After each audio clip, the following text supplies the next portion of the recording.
Selamat hari Minggu Hagios Kids. Selamat datang di Hagios Kids Online Service. Apa kabar kalian seminggu ini? Jangan malas untuk beribadah ya. Pada minggu ini kita akan belajar tentang penabur. Ada yang tahu itu penabur? Penasaran kan? Nah, tapi sebelum kita mendengar firman Tuhan minggu ini, ada baiknya kita memuji dan menyembah Tuhan terlebih dahulu. Skuy!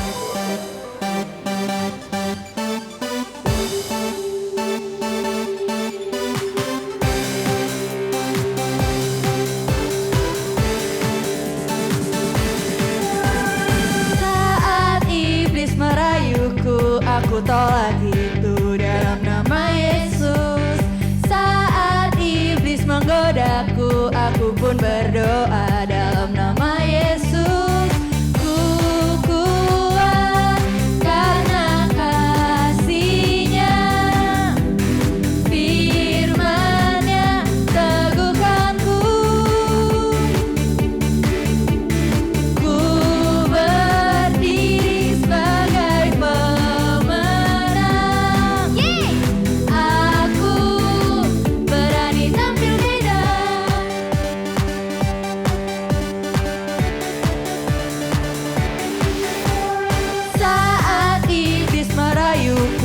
aku tolak itu dalam nama Yesus. Saat iblis menggodaku, aku pun berdoa dalam nama Yesus. Ku kuat karena kasih-Nya, firman-Nya teguhkanku. Ku berdiri sebagai pemenang.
Halo teman-teman Hagios Kids, jumpa lagi dengan Kak Geral di sini.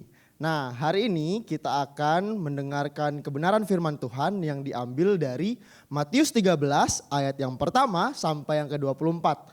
Nah, apa sih isinya? Isinya itu tentang perumpamaan seorang penabur. Nah, mau tahu ceritanya? Yuk ikut Kak Geral. Pada waktu itu Tuhan Yesus telah sampai di tepi danau. Nah, pada waktu itu juga banyak orang-orang yang sedang mengikuti Tuhan Yesus untuk mendengarkan pengajaran dari Tuhan Yesus. Tuhan Yesus mengajarkan mengenai seorang penabur. Apa sih penabur itu kalau di zaman sekarang? Penabur itu seperti petani yang mereka itu tugasnya untuk menanam padi mungkin, benih-benih yang lain, dan itu adalah seorang penabur. Nah, setelah itu seorang penabur ini mulai menaburkan benih-benih tumbuhan-tumbuhan tersebut. Kemana aja? Yang pertama itu ada yang di pinggir jalan. Yang kedua ada di bebatuan. Yang ketiga ada di semak belukar. Dan yang keempat ada di tanah subur. Artinya apa sih Kak Geral? Nah, ikutin cerita Kak Geral ya. Tuhan Yesus melanjutkan kembali ceritanya atau perumpamaan tersebut. Nah, di bagian yang pertama, di tepi jalan, benih itu tidak dapat tumbuh dengan baik. Kenapa? Karena benih itu sudah dimakan oleh burung-burung yang lalu lalang ke sana kemari dan memakan benih-benih tersebut. Lalu di tanah yang berbatu, benih juga tidak bisa bertumbuh dengan baik. Kenapa? Karena sinar matahari terlalu terik sehingga benih tersebut tidak dapat berakar dan tidak dapat bertumbuh dengan baik. Dan yang ketiga yaitu adalah tanah semak belukar. Dia juga tidak dapat bertumbuh dengan baik. Walaupun memiliki akar, tapi dia tumbuh sangat kecil, dihimpit oleh semak belukar yang ada di sekelilingnya. Dan itu tidak membuat tanaman tersebut atau benih tersebut bertumbuh dengan baik. Sedangkan di tanah yang subur, benih tersebut dapat tumbuh dengan baik, besar hingga menghasilkan buah. Kak Geral, apa sih arti dari perumpamaan ini? Artinya begini adik-adik, penabur itu adalah seperti Tuhan Yesus yang menaburkan benih-benih firman Tuhan kepada setiap kita. Nah, kita adalah lahannya, kita adalah tanahnya. Dan sekarang tergantung kondisi daripada kita. Apakah kita mau menerima firman itu seperti tanah yang subur, atau justru kita menerima firman tersebut seperti tanah yang berbatuan, tanah yang berisi semak belukar, ataupun di tepi jalan.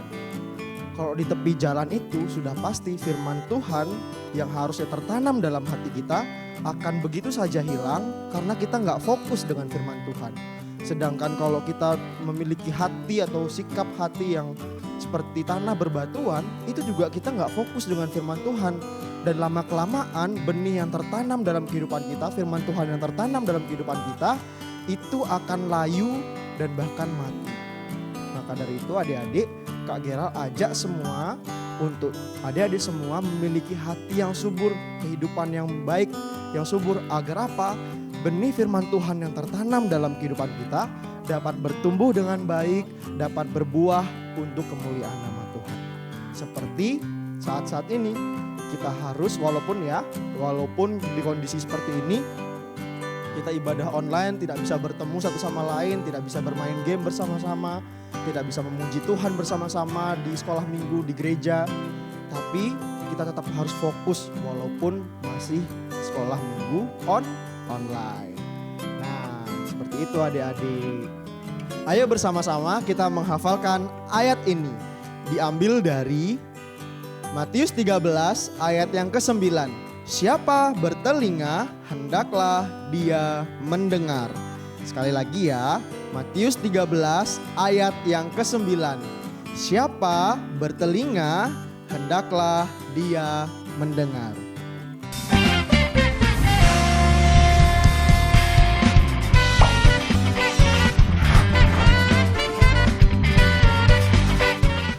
Teman-teman, ajak papa mama untuk berdiskusi tentang hal ini. Sebutkan satu ayat firman Tuhan yang kamu hafal.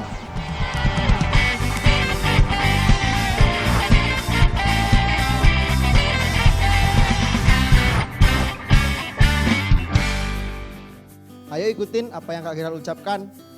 Firman Tuhan adalah pelita bagi kakiku. Sekali lagi ya, firman Tuhan adalah pelita bagi kakiku. Yeay, ini yang harus kita lakukan selama 1 minggu ini. Aku mau mendengar dan melakukan firman Tuhan setiap hari. Yuk kita berdoa. Tuhan Yesus yang baik, kami telah selesai mendengarkan firman Tuhan. Ajar kami Tuhan untuk menjadi pendengar dan juga pelaku firman, agar firman Tuhan yang tertanam dalam hati kami dapat bertumbuh dan berbuah lebat bagi kemuliaan nama-Mu. Dalam nama Tuhan Yesus Kristus, haleluya, amin. Bye-bye, God bless you.